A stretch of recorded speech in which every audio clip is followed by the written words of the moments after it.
For years, the Brazilian engineering giant Odebrecht had a huge presence in Peru. In the infrastructure-starved Andean country, it was the firm which got the most ambitious projects. From the interoceanic highway connecting Peru's Pacific coast to Brazil's Atlantic Ocean, to new metro lines in the capital Lima. But with the boom times came the kickbacks, say prosecutors. Peru's Comptroller General estimates inflated public works contracts with Odebrecht cost the country nearly $300 million. The work done determines damages, presumed economic damages, for $283 million. In addition, responsibilities for criminal, civil, and administrative acts by officials for involved entities. And that number will likely rise. Alarcon said his office had audited 16 out of 23 contracts worth a total of at least $16.9 billion.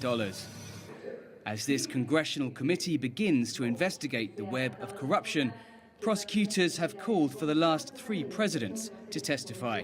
Peru's current leader, Pedro Pablo Kuczynski, who served as prime minister in one of those governments, could also be questioned.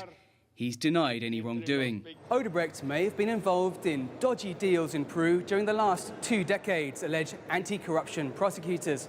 But even before this investigation began, for many Peruvians, the name of this Brazilian construction firm was synonymous with high-level corruption in the corridors of power.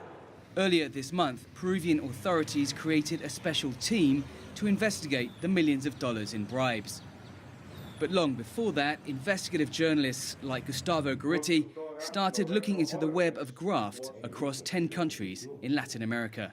What we do know out of what is already known in Brazil, in Switzerland, in the States, related to our countries, is that there was intense corruption at a very high scale, and that probably, in terms of percentage of the cost of public works, it compares or surpasses the numbers of Brazil, the relative numbers, of course, of Brazil.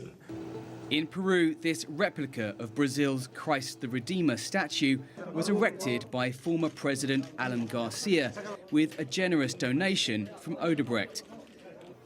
The intention may have been to mark Peru's relations with Brazil, but as this investigation continues, it may come to be seen as a visible symbol of corruption.